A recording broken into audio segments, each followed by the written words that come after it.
When I was little, my father was famous. He was the greatest samurai in the empire. My father would come home to mother, and we were happy. Then, one night, they were supposed to kill my father, but they didn't. They left his samurai's life, walked the road of vengeance, and he took me with him. You could keep trying to solve your problems by force like you do now, but the world will keep on turning. You can't build a castle if all you've got is carpenters. First, you sharpen your plane, because when you start, that's the first tool you use. Now take your seat, boy. Starting right now, I'm gonna teach you how to read.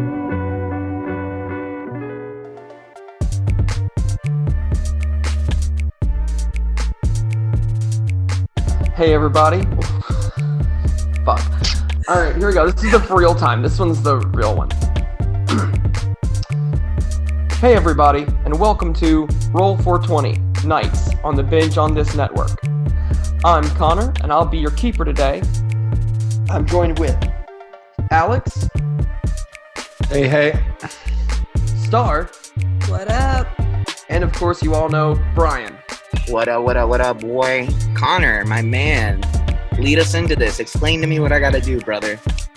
Alrighty, so Explain to me what we're playing first, dog. So we're going to be playing a game called Call of Cthulhu. It is a horror-based RPG that exists in kind of the Lovecraft mythos. So instead of being mighty adventurers fighting against dragons, we're going to be scared as crap and trying not to get our souls ripped out from our bodies. In a game like D&D, you're a powerful barbarian, and in Call of Cthulhu, you're like a librarian or like somebody that's kind of into flying planes, but not really that good at it. A few of the important things to know, guys, and I'm going to really kind of put these to the test, is pushed rolls. So when you roll and you tell me what you're going to do, say you're lost in the woods and you're not sure where to go, you'll say, okay, I'm gonna just kind of look around and see if I can see which way to go, and I'll have you roll. If you're unsuccessful, you have the option to say, I want to push the roll, which means you go, you take it one step further and you say, I'm gonna get down on like my hands and knees. I'm gonna look at these rocks to see if I can figure out which way, where the moss is growing on them, to see which way to go. And then I go, okay. And if you fail again, something bad is probably gonna happen. So a snake might crawl out from under the rocks and bite you or something like that. Another thing to know is this game has a sanity mechanic. You're going to be seeing such horrifying, sanity-breaking monstrosities like ghouls and Cthulhu himself, and you might lose your mind. And when you're crazy, you might see things that aren't actually there, which means that me, as the game master, is going to tell you, and you see a horde of zombies, and you run in and you start, attacking them, and it's just some rocks, and you break your hands trying to, beat up these zombies or whatever. The other thing to know is that you have luck. So on most rolls in the game, you can spend luck points to buy those rolls into a success. But also, I might ask for a luck roll, and you will have to roll to see if you're lucky enough to get out of a certain situation. Yeah, it sounds like everything you need to know, I think. Push rolls. Reality checks. And so if I tell you something that is going on that you think is not what's going on because you're crazy, you can ask me for a reality check, and we'll deal with that when we get to it. The last thing is, because this is a mystery game, there is an idea roll, which means that if you guys get lost and you're not sure what to do next, and you're just totally at your wit's end, you can ask for an idea roll, and you'll roll. And if you're successful, you have a great idea. You figure out what you should do next. And if you're not successful, then you have a great idea and you figure out what you're supposed to do next at a time that I think is the best time to have that idea, which is probably after you've been stabbed by a mugger or you've fallen into a really big hole and your leg is badly broken. So use those definitely very sparingly. Alrighty, and other than that, I think we're good to go, and we should be able to move forward as we need. Let's do it. Alrighty, so let's start by picking our characters, and let's do it like this. I want you each to tell me a scary story using 5 words or less. Who'd like to go first? I'll go first. All righty. Her time of the month. All righty. Who's next? Right? Is that 5? It's her time of the month. Yeah, you're right on. I was like, wait a minute. I'll go next. All righty. The little girl gorged blood. Ooh, that's pretty bad. That's a good one. All right, Star. Your class reunion is tomorrow. Oh, God, that's an absolute god. Star, we went to school together. What the fuck? I love you. I hate everyone else. Scary. Star, you definitely take the cake, so I will let you pick pick your character first. Okay. Hey, the other thing that we're gonna do this game real quick is I'm gonna keep track of your health totals. And if you take damage, I'm not gonna tell you a amount of damage. I'm gonna just describe the injury for you, so you don't know if you've got 5 hit points or 1 hit point left. Yeah. So if you kind of want to know how you're doing, ask me how you're feeling, and I'll kind of look at your hit points and go, "Oh, yeah, you're feeling. I mean, you're not feeling your best, but you're okay." Or I go, "You feel like if the wind blows the wrong way, you'll die." Kind of to create a little bit more peril. So anyway, serious time. Star, do you want to be a man? Fuck me. Not that. Not a man who fucks me. A man. Continue. A man. Do you want to be a man with a mouse? Someone who's been to prison? A guy with an eye patch? A guy smoking and drinking rye? Someone wearing a crown? A lady who loves to dance? A girl from Oklahoma? A woman with her nose in a book? Or an old Latino man? I will go with a woman with her nose in a book. Meryl Mansfield is a leading engineer in her field, which is atomic energy, way before her time. She also has a crush on her coworker, Darren. And I'm going to upload that to your dude list. Bryan, I gotta give it for you for your gratuitous period joke. Thank you. I'll be here all week. You know what? My gut is telling me to go with the man who's gone to prison. Oh, someone who's been to prison. Got it. Yeah, you're gonna be Hambone, a 58-year-old homeless man. Sick. Hambone's not too quick on his feet anymore, but he's damn good with the law since he's been in and out of the system his whole life. Alex, do you want to be a man with a mouse? I'm gonna go ahead and pick the guy who's drinking rye and smoking. Ooh, drinking rye and smoking. That's your choice. That is my choice. Little bit of worse. everything. You're gonna be Clyde Katz. Clyde Katz. He's a sleazebag lawyer. He actually doesn't know that much about the law. He's really good at fast talking people, so he can talk anybody out of anything. All right, let's do this. Oh my goodness, my children. Ugh. I think maybe he's the count. Maybe Hambone's the count. 1, 2, 3 demons. Okay, I'll figure it out. All right, Connor, whenever you're ready, boo. What we're gonna do, I'm gonna real quick kind of establish a relationship with you guys.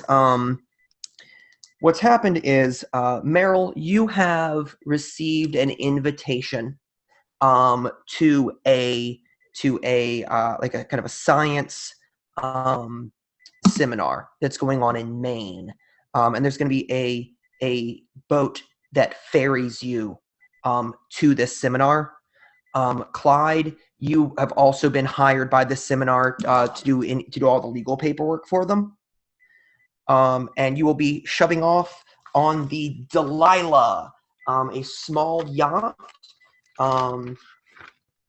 that will ferry you up through the North Atlantic and then finally into a port in Maine. Hambone, you have found a lovely kind of empty boat that you've been sleeping in for the past few days, and you were surprised when you awoke to feel it casting off into the sea. So you're kind of a stowaway in this situation. Okay, all right. Routine was. Now, I just want to make sure I reiterate one more time. I've woken up on a ship as Hambo, Yes. the pirate. Why are you a pirate? You're a homeless man. Oh, I'm sorry. So I'm not a pirate. I'm a homeless man who thinks he's a pirate. And I've just met Clive Kitten. Did I say that wrong? Clive Kitten? Clyde Katz. Clyde Katz. It's right here. My bad. I don't know why. Clyde Katz, and then the lovely Miss Meryl Mansfield. Cool. All right, Meryl Mansfield. I just did my dance for you. I'm gonna try and charm your pants off. Here we go. That's a 24, baby. Ooh, that's actually pretty good. Let me see what we got. Got some moves on me.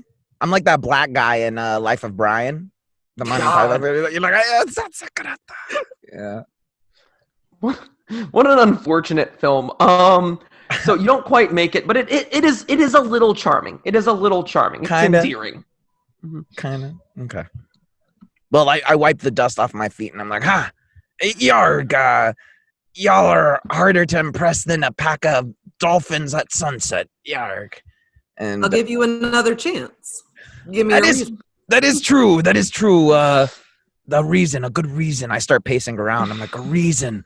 The seasons, believins. And I'm just walking in a circle and I'm just muttering words that rhyme. And now I've kind of lost it. I don't know what's going on. I'm stuck in my loop of rhyming. The seasons, the reasons, the believins, the jeevins, and I start muttering to myself. And right about then, you guys feel the boat start to slow down. You know, you kind of feel it start to decelerate and change direction a little bit. I like snap my head up. I'm like, Jesus Christ, we've changed course. Yarg. I'm like, I like, where's the captain of this vessel? And I'd like to find spot check him. Yeah. And I kind of prop myself up out of the hot tub, and I am completely naked. Oh, Jesus. Oh, man. My God, man. My God, put that Loch Ness monster away before you put a hole in the ship, you monster. I would like to add that Clyde Katz's highest stat is in appearance, and so well, short of his intelligence, right? So you guys, he is a very good-looking man. He's in great shape. Jesus Christ! I haven't seen something. Jesus, this reminds me of when I took the Nile down the south bend of Africa, and I came across a giant trunk of a. Oh, Jesus Christ! Put that away. Let's find the captain. The Loch Ness monster hasn't even broken the surface of the lake yet. So calm down. Clive, put your pants on, Jesus. Put your pants on, Clive, you monster. Can I? Or is that like You silly? can. I don't know how that works. Like You could, Brian, if you wanted to, you could spot check for a 1967 Camaro, and no matter how well you roll, you won't see it out here. Okay, I get what you're saying. Okay, I would like to head towards the captain's deck of the ship. Okay. The front of the ship, or the wheelhouse of the ship, is where I would like to go. So that's going to be kind of up front. It's going to be one section up Okay. on the sun deck. Okay. And one section over. So, as you guys make it up, as you guys come to the captain, you got to figure out what kind of. I'll give him a old time radio voice. All right, I like that. Yarg. He goes, sorry for the change of course. It looks. God, he sounds like the B-52s guy. All right. Sorry for the change of course. It looks like there's something ahead. And. I at the natural rhythm of his voice, I start dancing. I'm like, I got my hat out in front of my feet, and I'm like, he points out kind of ahead of you guys, and you see there's this great big iceberg. I mean, you guys are up in the North Atlantic, so it's cold up there. But you look out on the iceberg, and there is this huge ship just off on the horizon, and it's kind of lodged in the iceberg. like stuck in the iceberg. Yeah. I look at Madam Yarg. I apologize. Your name one more time for me. I rarely make an effort to remember her name in the morning. What's your name, dear? I didn't get it. It's a what? The what? I didn't catch that. That's me, Bryan, audio-wise. I didn't get it. Oh, that's right. That's your Clive. You handsome devil. Do you know this young lady? Not well enough. Not yet. Haha, high five. Pirate high five. I come over and I pirate high five. Yarr, give me high five. And I go to the captain and I go, Captain, I'll be upfront with you. I'm a stowaway. I just woke up on the ship. I'm not 100% sure about what's going on, but I will suggest we do not go towards that creepy boat. And I kind of back away. I don't like it. He looks you kind of up and down and goes, judging by your appearance, I guessed you were a stowaway. All right, he doesn't talk like that anymore. Okay, he coughs all of a sudden. Yes, sir. Judging by your appearance, I did assume you were a stowaway. You don't look like an upstanding citizen like this young woman here. And he like winks at you, or and he turns to Clive, who's wearing like just a towel, and he goes, him. Okay, you don't have to be a dick about it, Captain. Did you not perform a ship check before we left port?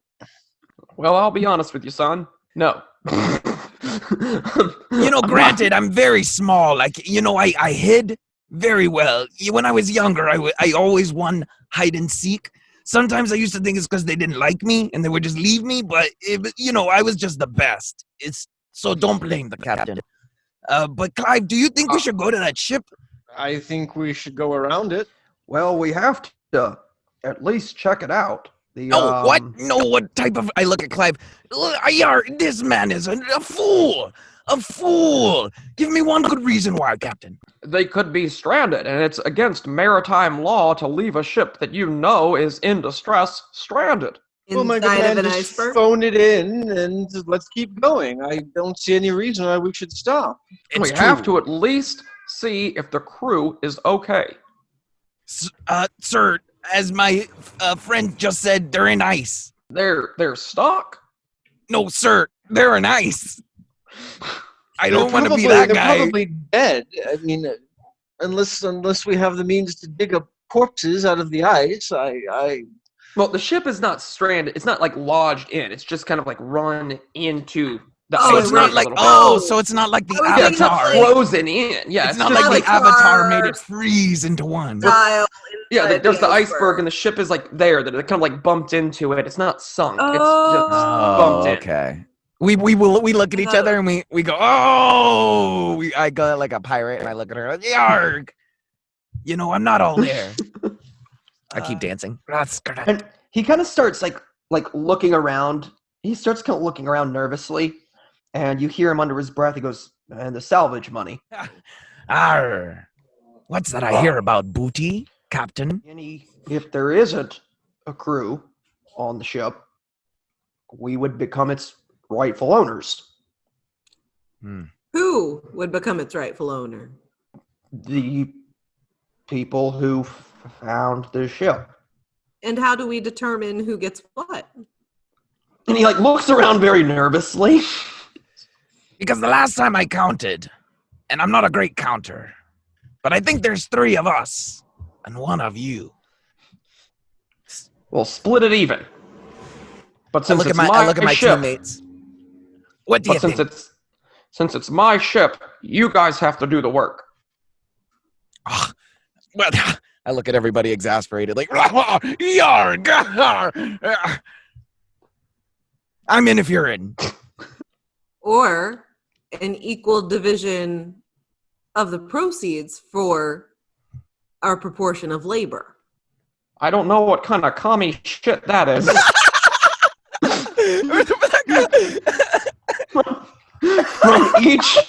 From each to his ability, to each according to his needs.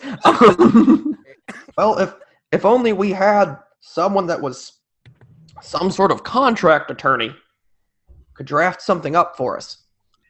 As a matter of fact, I certainly can. And I'll make the terms favorable to everybody. That sounds fair and honest. Yeah. And then I spit in my hand and I go, very well, a gentleman's pack then. Yeah. All right.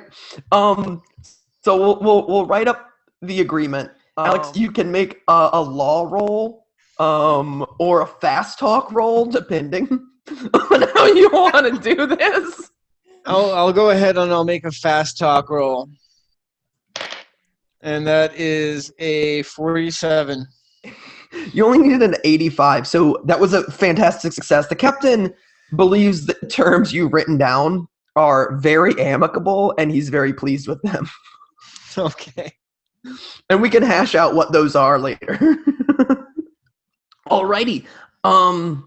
So he kind of brings in the yacht kind of very, very close to this ship, enough that you can climb up. Captain, do you have any weapons before we go on board? No, this is kind of a cruise ship, sir. Even a cruise ship is likely to have a pistol. In the Maritime event of- law, Section 36, Article 27, Spot Line 73.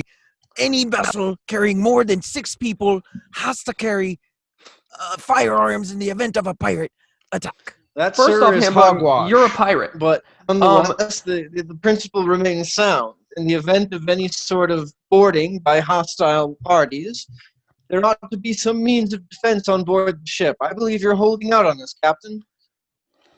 If there aren't weapons, we can make them. He kind of looks around nervously and he goes, I've got a flare gun. Give it to the lawyer. Alrighty, Clyde, I'm gonna add a flare gun to your possessions. God, Clyde, you have so much crap.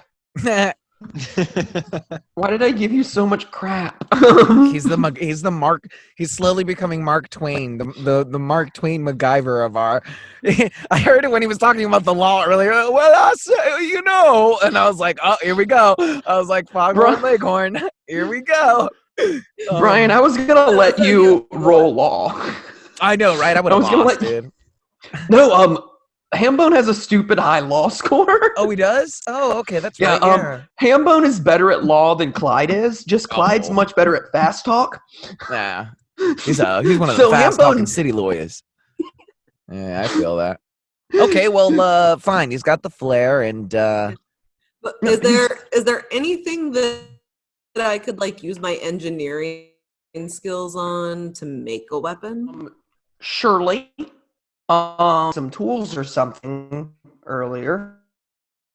Okay. So do I have to roll a spot check for that, or just ask? You could if you didn't want to ask anybody, but you could also ask if anybody saw anything. Okay. I'll ask Hambone in particular. While you were down below, did you see anything of interest that could be fashioned into a weapon? Oh, I don't believe we've met. My name's Hambone. And I stick my hand out. I don't believe we've had the pleasure. Meryl, pleased to meet you. Oh, Meryl, dear. Oh, so pleased to meet you. Well, I did happen, and I lean in. I go, I did happen to find a monkey wrench. And then I pull out the monkey wrench, and I'm like, if you need it, it's yours, dear. And I hand it over to her. I will take the monkey wrench. But I'll keep the screwdriver. Cool.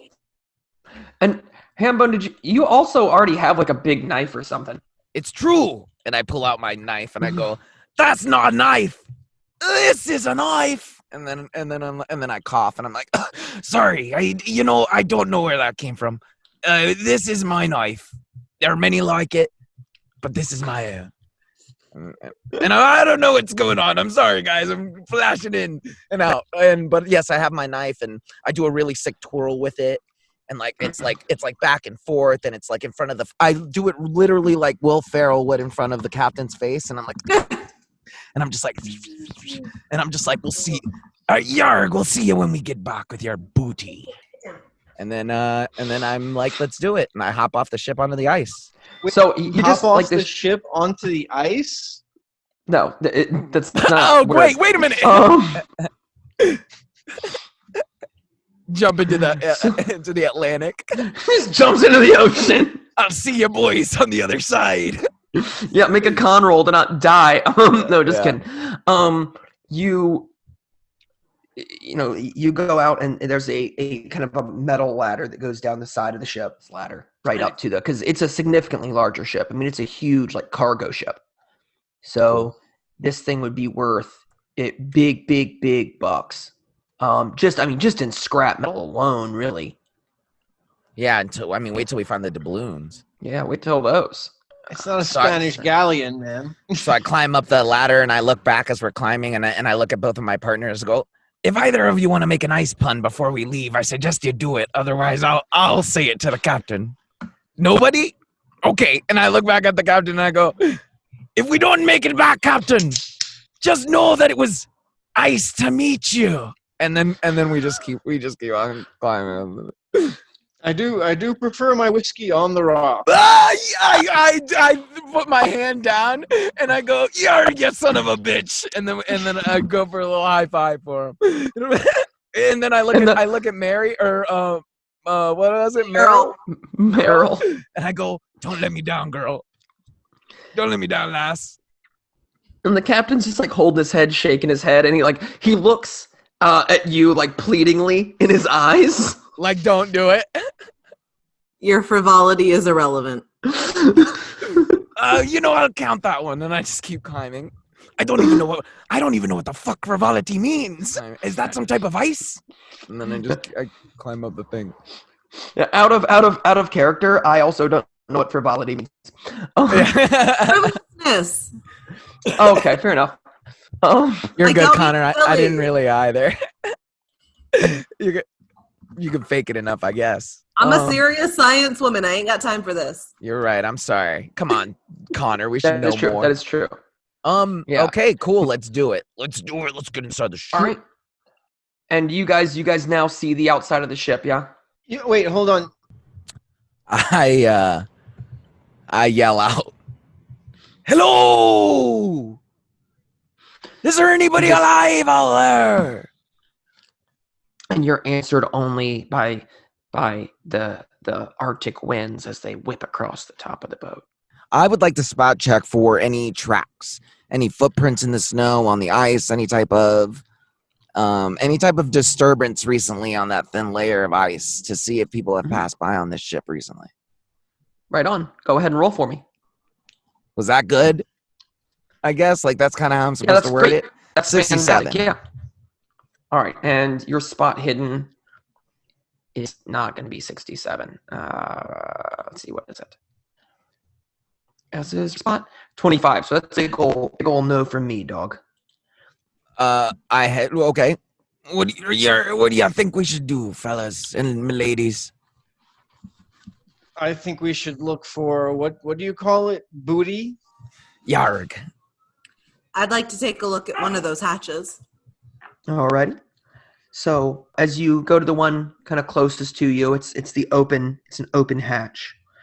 It appears to be sort of detached, like something just had knocked it off. And just even the welds on it are snapped, and the hatch itself is bent all up. When you look in, you see down, and it's this. There's a ladder that goes straight down and into just blackness, and it's just this huge hold, but you can't really see down into it, from here. I throw a lit cigarette down it. So the cigarette tumbles, and just a little tiny bit of light, that you get from it. You see that this ladder goes down probably. I'm trying to in my brain think about a measurement that a thing is. It tumbles down Like maybe 16 hot dogs, dog. Yeah, like 16 hot dogs. No, it tumbles down maybe 2.5 stories, and then hits this another layer of ice and just out. Can I take out my pen light and try and look down there with it? Perfect. So you shine your little pin light down, and you see that there's kind of a thin layer of ice underneath it, and there seems to be all sorts of crates and things like that are beneath. Did we there also spot a name on the ship? Yes, and that is up at the top, and I'm going to try really hard to say. Yes, it is the MV Glingland Tropisch. And Meryl, you would recognize that as being Norwegian. I agree with the lass. Let's try and find some rope, or because the other option would be to go up that gigantic levels of, I'm sure, horror behind us. Yeah, I mean, unless you guys have a better option. I take a swig from my bottle of rye and start descending the ladder. Alrighty. Oh, there's a ladder. I didn't even. Okay, let's go. My bad. I take the ladder behind him. Good deal. All right, so you guys, you kind of descend this ladder slowly down, and it's so cold on your hands as you finally reach the bottom of the cargo hold. You find it's lined with all these different pipes and leading to all sorts of huge compressors. The hold isn't completely full, but it is sort of partially full. The one that you seem to be in is full of dairy products, all sorts of cheeses and milks, and most are frozen completely solid. That they've been down here for so long. The room is just dark and freezing with no lights running at all. I'll spot check for some type of light source that we can use. You can. Because you don't have a light source, I am going to make it a hard check, so you'll have to roll lower than you normally would. Okay. So a hard check is half of your normal score, so you got to get a 12 or less. I got a 61. Okay. Not happening. Whose go is it? I rolled a 61. I mean, anybody can do anything. We're not in combat or anything. It's just that's what you right. guys would like to do. Can you light one of those cigarettes of yours again, or what are you lighting over there with? Matches? I go over to. I feel my way over to him. What do you got over here? What do you have for light? How many flares do I have? The one. Yeah, I'm not going to use it on this. I take off my shirt. I take my shirt off and I throw it into a little pile, and I'm like, light my shirt on fire, and let's see what we can see down here. Clyde, I'm going to add to your almost infinite amount of crap a Zippo lighter. Let's make it silver. I'm going to look for any sources of like oil drippings or anything like that. I'm going to run a spot check for that. Love it. Oh, shit. That's an 87. Alrighty. Let's see. What's your spot hidden? Are you using the Zippo to find it? Or are you just doing it in the dark? Okay. And your spot hidden is a 50. So no luck. I mean, you just kind of look around and just lots of ice and everything covered in this layer of frost, and just jugs of milk and frozen solid and crates of cheese. Okay, who here has the monkey wrench? Merle. Me? Some cooking oil. Wait, with the monkey wrench? All right. So I will scoot him out of my space and get in front of him and get to smash him. All right, give me a strength check. That is going to be a 70. Okay, so you're kind of hitting this crate, but you're not really doing any damage to it. You're just not quite strong enough to really bust this thing open. Can I reevaluate the situation and use my engineering know-how? Because I'll be damned if any of these men are going to step in and do it. Yeah, absolutely. Yeah, that is true. Roll engineering. Okay. And on the 6. Nice. Oh, good lord. Okay, yeah. God, what is your engineering score? Because your engineering score is also stupid high. 81. So that's an extreme success. And looking around, you see, you kind of look up and you see there's all sorts of winches and pulleys up above you. And you are able to, and it takes you some time. It takes you like a good 20 minutes, but you rig up this system and you pull a rope and it hoists the box high up in the air and then flips it out and drops it and just busts it open. And just an easy as pie. You just go, whoop, and the box goes, whoop, smash, and you just hook it up to the next one and, whoop, and flip it out and just smash them open. So you're able to do these very, very quickly.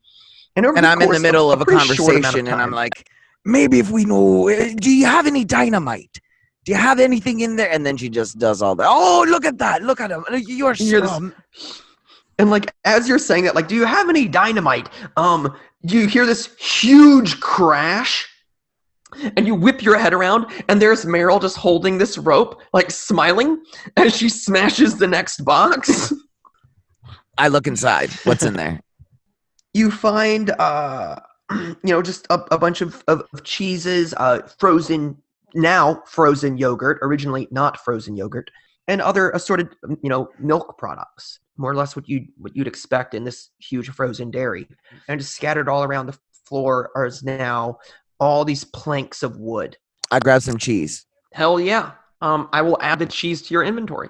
I look back at them and I'm like, when I was younger, we never could afford cheese. And I like put it away in my bag and I'm like, maybe this will make my mother love me again. And I just like kind of walk away quietly. I love how Hambone is just an absolute madman. Yeah, I'm gonna give you a whole wheel of cheese. Sick. I look back at them and I'm like, she really liked cheese. Like I cry. She really liked cheese, man. But that's great. I kind of look at Hambone and snicker. Was this when she was waiting for you to come back from your pirate expeditions, or? Let's just say I spent a little time away from a ship and from my mother, and now I'm trying to make it back up to her. And like I look away from you quietly, and I'm like, but I'll get her this cheese. That's my story arc. And like I walk away. Like, Meryl thinks to herself, the brig. He was in the brig. So okay. So I added it's Asiago cheese. So it's a yes, nice cheese. Just like mother loves. Okay, but good. So what do we here's what I'm thinking. I'm thinking they had cows in here. Genetically modified ice cows. And they're using these cows. Stop me if I'm going the wrong way here. They're using these cows for fuel. And like I look at everybody, I'm like, huh? What kind of cows did you say? Ice cows.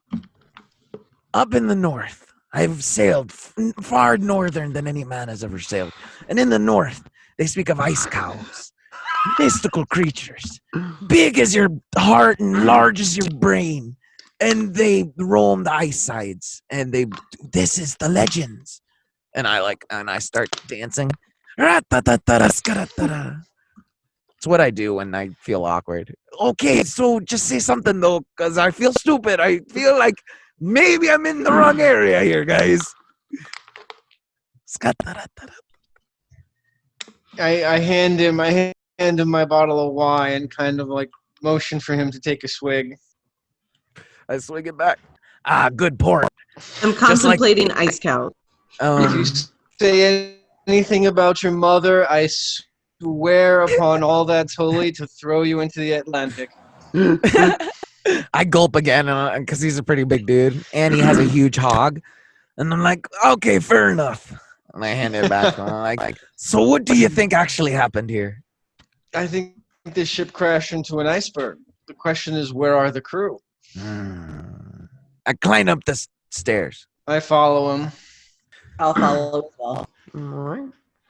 So you guys are back back up. Would you say that we're closer to crane 1 or crane 2 or crane 3? You are right next to, you are right underneath crane 1.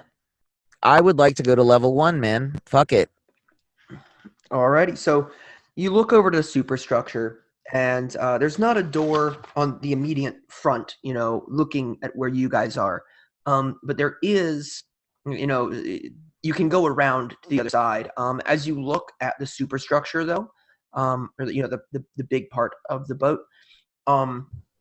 you notice that kind of way high up there are lifeboats, but there is one missing. There's 2 lifeboats, one's not there, and it does appear like probably the way in is around the side of the superstructure. I look over at Big Hog, Clive. What are you thinking, Hog, Boss Hog? That's a reference that neither of us understand because it's 1920. The Hog.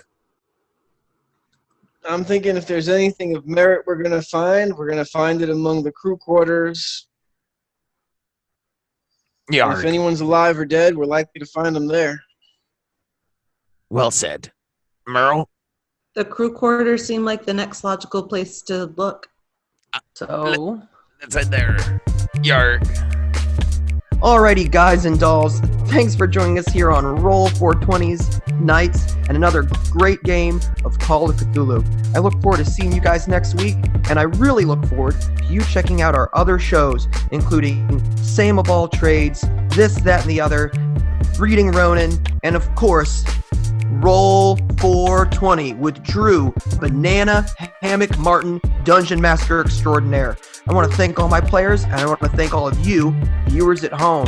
Until next time, stay frosty. Stay frosty, boys.